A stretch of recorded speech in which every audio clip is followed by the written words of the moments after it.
Hello, જાગૃત અવાજમાં તમારું સ્વાગત છે. મારું નથી ચિંતન અખાણી. આપણે 12થમાં એક્ઝામ પતે પછી સૌથી ઇમ્પોર્ટન્ટ ચીજ છે કે આપણે કોઈ સારી કોલેજમાં અને સારી બ્રાન્ચમાં આપણને એન્જિનિયરિંગમાં એડમિશન મળે. દરેક સ્ટુડન્ટ અને દરેક પેરેન્ટ્સનો આ એક સપનું હોય છે.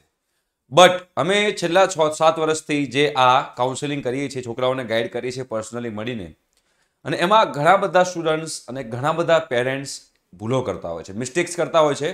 અને પછી આ મિસ્ટેક્સ કર્યા પછી એનું કોઈ જગ્યાએ આપણને સોલ્યુશન મળતું નથી અને આપણને આખી જિંદગી પસ્તાવો થાય છે. તો કઈ કઈ મિસ્ટેક્સ પેરેન્ટ્સ અને સ્ટુડન્ટ્સ કરતા હોય છે એ હું તમને આજે કહીશ. જો તમે આ મિસ્ટેક કરતા હોવ તો મહેરબાની કરીને આ મિસ્ટેક્સ તમે ના કરતા, જેના કારણે તમને લોકોને એન્જિનિયરિંગમાં કોઈ જગ્યાએ નુકસાન ના થાય. અને જો તમારે 110% પરફેક્ટ અને એક્યુરેટ ઇન્ફોર્મેશન જોઈતી હોય આ એન્જિનિયરિંગ એડમિશન માટેની, તો બેટા ડિસ્ક્રિપ્શન બોક્સમાં વોટ્સએપ ગ્રુપની લિંક છે, એમાં તમે લોકો જોડાઈ જજો. એક વાર જોડાયા હોય તો ફરીથી જોડાવાની જરૂર નથી. બરોબર.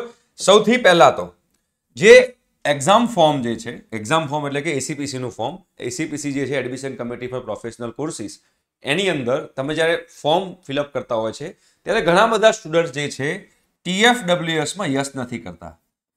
એ લોકોને ડર લાગે છે કે TFWSમાં યસ કરીશ તો પછી મને ખાલી ફ્રી સીટ જ મળશે, પેડ સીટ નહીં મળે. એવું નથી હોતું. તમે લોકો ફ્રી સીટ અને પેડ સીટ બંને માટે એલિજિબલ છો.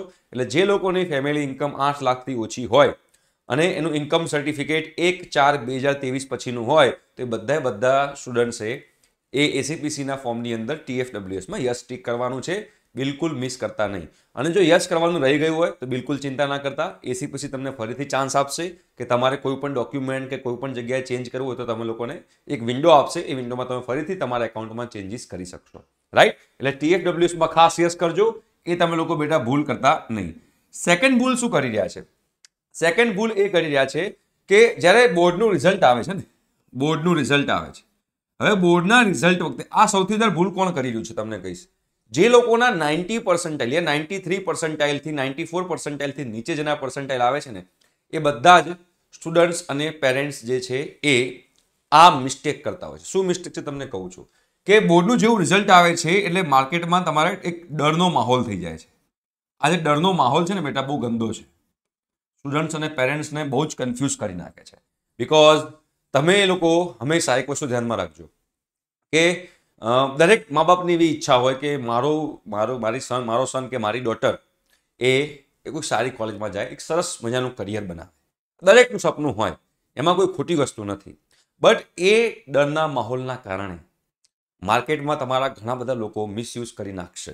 કઈ રીતે એ તમને સમજાવું છું. બરોબર? એટલે તમે લોકો એક વસ્તુ ધ્યાનમાં રાખજો કે જો તમારા લોકોના પર્સન્ટાઇલ એવરેજ પર્સન્ટાઇલ કહેવાય કે જે લોકોના 80 થી ઉપર છે, 93 થી નીચે છે, કે યાર 56, 60 પર્સન્ટાઇલ, 75 પર્સન્ટાઇલ, જે પણ ઇન શોર્ટ 90 to 90 પર્સન્ટાઇલની નીચે આવતા હોય, ત્યારે ચાન્સીસ છે કોઈ એક્સ કોલેજ છે, આ એક્સ કોલેજ છે જે ટિયર 3 કોલેજ છે. બરોબર? ટિયર 3 કોલેજ છે કોમ્પ્યુટર એન્જિનિયરિંગ ને આઈટીની અંદર. બરોબર? કેમ કે બધા મેક્સિમમ લોકોને બધા 90% જે સ્ટુડન્ટ્સ છે એ 90% સ્ટુડન્ટ્સને કોમ્પ્યુટર આઈટીમાં જ જવું હોય છે. એ અમે લોકોને મળીએ છીએ, એ લોકોને જે પૂછીએ છીએ એના પરથી તમે લોકોને હું કહી રહ્યો છું. એટલે તમે જોશો તો દરેક કોલેજોની અંદર કોમ્પ્યુટર આઈટીની ભરીને સીટ્સ અવેલેબલ છે. ઓકે, તો હવે તમારા એવરેજ પર્સન્ટાઇલ છે ને, કોઈ એક્સ કોલેજ છે, ટિયર 3 કોલેજ છે. બરોબર? હવે એ ટિયર 3 કોલેજ છે, પણ તમે લોકોના માર્કેટમાં એક એવો માહોલ ક્રિએટ થશે. એ માહોલની અંદર શું કહેવામાં આવશે કે આ કોલેજની અંદર સારી કોલેજ છે, આ કોલેજની અંદર બ્રાન્ચમાં બહુ લિમિટેડ સીટ છે, ફટાફટ જઈને મેનેજમેન્ટ કોટામાં એડમિશન લઈ લો. હવે કોઈ વિદ્યાર્થી છે જેના 90 પર્સન્ટાઇલ બને છે, ફોર એક્ઝામ્પલ 90 પર્સન્ટાઇલ બને છે, અને એના મા બાપને એમ થયું કે મારા છોકરાના પર્સન્ટાઇલ જેટલા ધાર્યા હતા એટલા નથી આવ્યા, 97, 98 નથી આવ્યા, તો મારા છોકરાને જો આ કોલેજમાં કોમ્પ્યુટર આઈટીમાં એડમિશન મળવાનું રહી ગયું તો એટલે શું કરશે? એ ડરના કારણે, એને કહેવાય ફોમો. ફોમો એટલે ફિયર ઓફ મિસિંગ આઉટ. બરોબર? એના કારણે એ લોકો શું કરશે? ફટાફટ એ કોલેજમાં મેનેજમેન્ટ કોટામાં એડમિશન ભરી લઈ જશે. લગભગ 20,000 રૂપિયા ટોકન ફી ભરી દેશે ત્યાં કોલેજમાં ઓફલાઈન જઈને કે આપણે એસીપીસીમાં થ્રુ જવું જ નથી, કેમ ખાલી ખોટું રિસ્ક લેવું, ફટાફટ જઈને આમાં એડમિશન લઈ લઈએ ને. અને ચાન્સીસ છે કે આ છોકરાને એસીપીસી થ્રુ એ જ કોલેજમાં TFWSમાં ફ્રી સીટ મળી શકે. ચાન્સીસ છે. બટ કહેવાય ને કે પ્રોપરલી ઇન્ક્વાયરી કર્યા વગર, એક્સપર્ટને મળ્યા વગર એ લોકો ફટાફટ મેનેજમેન્ટ કોટામાં જઈને એડમિશન લઈ લે છે. અને આ એડમિશન લીધા પછી એ લોકોને આખી જિંદગી અફસોસ રહે છે કે સાલી આપણને ફ્રી સીટ મળતી હતી, ખોટા આપણે 4 થી 5 લાખ રૂપિયા ગયા. કહેવાનો મતલબ એ છે કે જે ડરનો માહોલ તમારા આજુબાજુ ક્રિએટ થાય એ ડરના માહોલને તમારા લોકોએ પચાવવાનો છે. તમારા લોકોએ શાંત રહેવાનું છે, તમારા લોકો એકદમ રિલેક્સ રહેવાનું છે. બધાને એન્જિનિયરિંગમાં એડમિશન મળવાનું જ છે. કોઈ પણ વિદ્યાર્થી એવો નહીં રહે કે જેને એન્જિનિયરિંગમાં એડમિશન નહીં મળે. રાઈટ? એટલે તમે લોકો શાંતિથી ડિસિઝન લેવાના છે, વિચારીને ડિસિઝન લેવાના છે. ઉતાવળમાં હળબડીમાં તમારા લોકો બેટા ડિસિઝન લેવાના નથી. આ તમે લોકો ખાસ ધ્યાનમાં રાખજો. બરોબર છે? અને ત્રીજી ભૂલ શું કરી રહ્યા છે? ત્રીજી ભૂલ તમે ખાસ ધ્યાનમાં રાખજો. ત્રીજી ભૂલ જે છે ને, આસ્કિંગ એવરીબડી. Asking everybody. આ એવરીબડીનો મતલબ શું છે?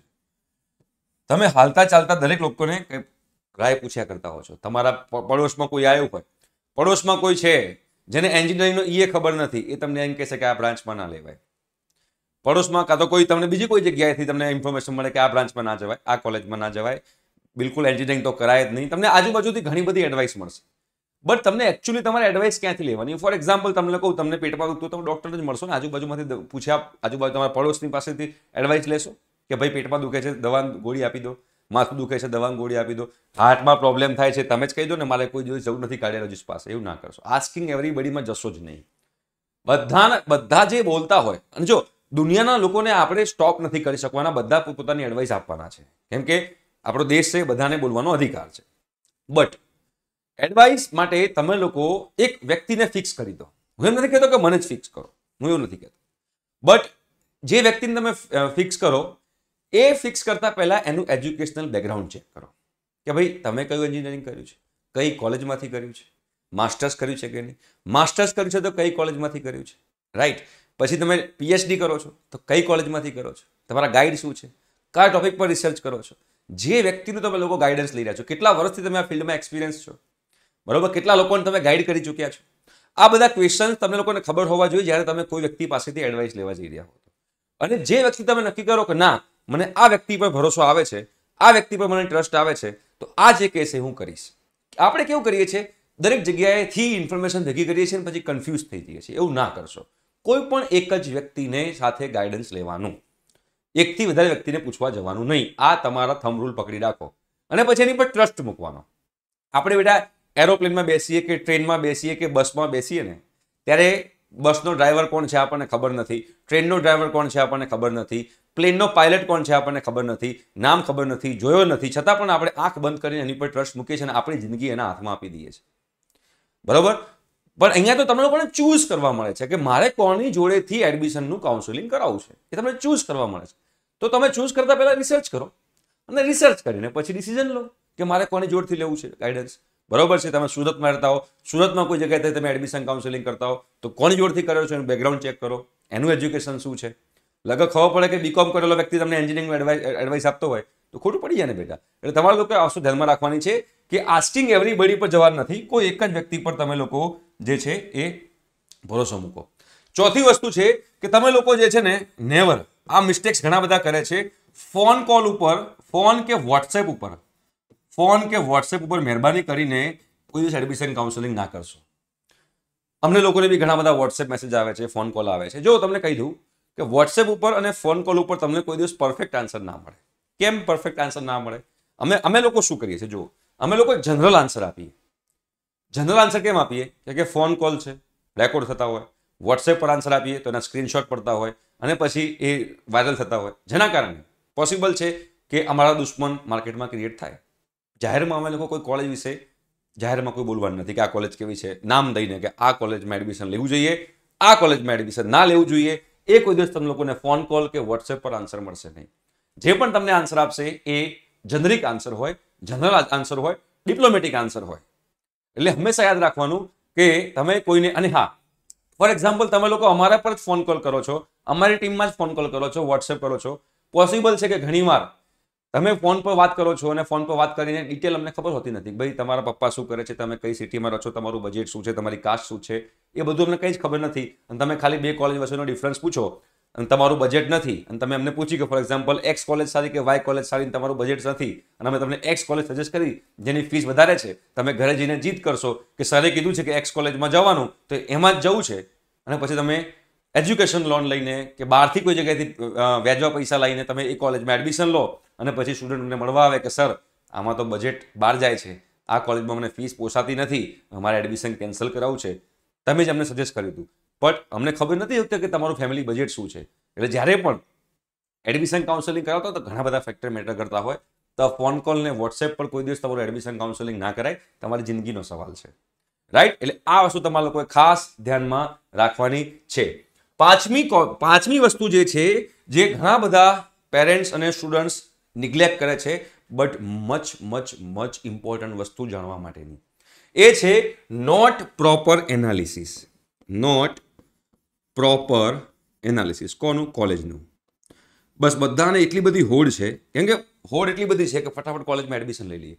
પણ બેટા તમે જે કોલેજમાં એડમિશન લેવા જાઓ છો એ કોલેજનું પ્લેસમેન્ટ કેટલું છે એ ચેક કરો, એ કોલેજની ફેકલ્ટીઝ કેવી છે ચેક કરો, એ કોલેજમાં લેબની ફેસિલિટીઝ કેવી છે ચેક કરો, એ કોલેજની ઇન્ફ્રાસ્ટ્રક્ચર કેવું છે ચેક કરો, એ કોલેજમાં પીએચડી કમ્પ્લીટ કર્યું હોય એવી ફેકલ્ટીઝ કેટલી છે, યા તો પીએચડી પરસ્યુઇંગ હોય તો એ કેવી ફેકલ્ટી છે. ફોર એક્ઝામ્પલ, સારી કોલેજ હોય, નિરમા કોલેજ છે, તો નિરમા કોલેજમાં કોઈ પણ પ્રોફેસર વિધાઉટ પીએચડી ના હોય.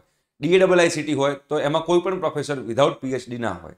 અમદાવાદ યુનિવર્સિટી હોય, કોઈ પણ પ્રોફેસર વિધાઉટ પીએચડી ના હોય. IIT હોય, NIT હોય, કોઈ પણ પ્રોફેસર વિધાઉટ પીએચડી ના હોય.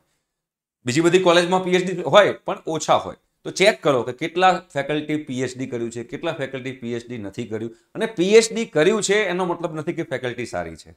પીએચડી કઈ જગ્યાએથી કર્યું છે બી મેટર કરે છે, બીકોઝ આજકાલ તો પૈસાથી પણ પીએચડી થઈ જાય. જે વ્યક્તિ રિયલમાં પીએચડી કરતો હોય ને એને પીએચડીમાંથી ટાઈમ જ ના મળે, એટલું રિગરસ કામ હોય. જો એને NIT IIT માંથી પીએચડી કરતો હોય, કોઈ સારી જગ્યાએથી એનો ગાઈડ સારો હોય ને, બાકી તો પૈસાથી પણ પીએચડી થતું હોય છે. એટલે એ પણ તમારે ચેક કરવાનું કે પીએચડી ક્યાંથી કરે છે અને ખાસ એના ગાઈડ કોણ છે.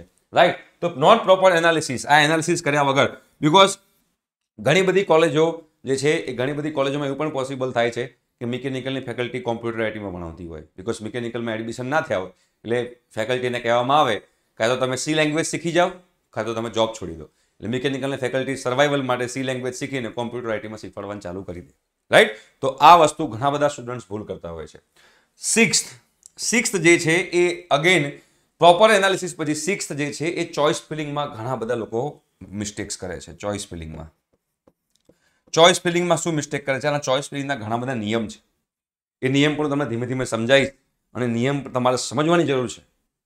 બીકોઝ આ ચોઇસ ફિલિંગમાં રાઉન્ડ 1માં, રાઉન્ડ 2માં કેવી રીતે કરવું, રાઉન્ડ 1માં કેવી રીતે કરવું, રાઉન્ડ 3માં કેવી રીતે કરવું, ફ્રી સીટને ઉપર રાખવી, ફ્રી સીટને નીચે રાખવી, કઈ કોલેજ એડ કરવી, કઈ કોલેજ એડ ના કરવી, કઈ કોલેજને કયા નંબર પર રાખવી, કઈ કોલેજને કયા નંબર પર ન રાખવી. ફોર એક્ઝામ્પલ નાનું એક તમને ચોઇસ કરું કે છોકરો, કોઈ એક્સ છોકરો છે, લાસ્ટ ટાઈમ થયું હતું, એને રેન્ડમલી ચોઇસ ફિલિંગ કરી નાખી. એ છોકરાને LD અને નિરમા બંને કોલેજ મળતી હતી, બટ પહેલા એને નિરમા મૂકીને પછી LD મૂકી તો એને નિરમા મળી ગયું.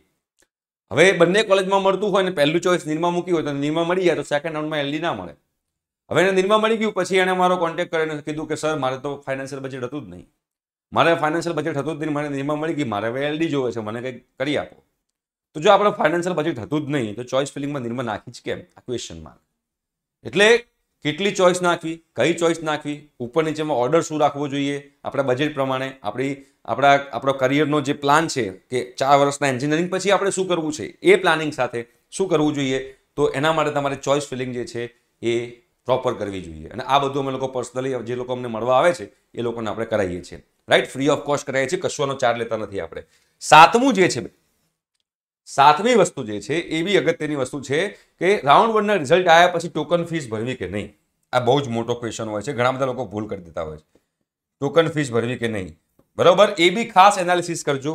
ટોકન ફીસ ભરવી કે નહીં એનો બી આપણો આખો ડિટેલમાં વિડીયો બનશે જ કે બેટા ટોકન ફીસ ભરાય કે ના ભરાય. પણ ટોકન ફીસ ભરી દેવાની, અને ટોકન ફીસ ભર્યા પછી તમે કેન્સલ કરાવો છો તો એક વિન્ડો હોય છે, જો એ વિન્ડોમાં તમે કેન્સલ કરાવો તો પૈસા પાછા મળતા હોય છે. એના રૂલ્સ એન્ડ રેગ્યુલેશન્સ કોઈને ખબર નથી હોતા અને એન્ડ મોમેન્ટ પર એ લોકો હેરાન થતા હોય છે. તો આ 7 ભૂલો જે છે ને, આ 7 ભૂલો તમે લોકો ના કરતા બેટા. આમાંથી એક પણ ભૂલ જો તમે કરીને તો ચાન્સીસ છે કે તમને જે એકચ્યુઅલીમાં તમને જે કોલેજ ભણવાના પાત્ર છે તમને કોલેજ કે બ્રાન્ચ ના મળે. અને પછી અત્યારે બી ઘણા બધા સ્ટુડન્ટ્સ, ઘણા બધા પેરેન્ટ્સ જે લોકોના 3rd સેમેસ્ટર અને 4th સેમેસ્ટરમાં સેકન્ડ યરમાં આવી ગયા હોય ને, પછી અમારો કોન્ટેક્ટ કરે, સર બ્રાન્ચ ચેન્જ કરવી છે, કે સર કોલેજ ચેન્જ કરવી છે, કંઈક કરી આપો ને, કંઈક થાય તો કરી દો ને. આવા બધા ફોન અને મેસેજ આવે છે. એના કરતાં પહેલેથી જ જો આપણે પ્રોપર એનાલિસિસ કરીને, પરફેક્ટ ગાઈડન્સ લઈને જો આપણે ચોઇસ ફિલિંગ કરીએ અને એડમિશન લઈએ એન્જિનિયરિંગની અંદર, તો આપણને જરાય તકલીફ ના પડે. તો આ 7 મિસ્ટેક્સ મારી રિક્વેસ્ટ છે કે તમે લોકો ના કરતા. ઠીક છે? Thank you so much. By.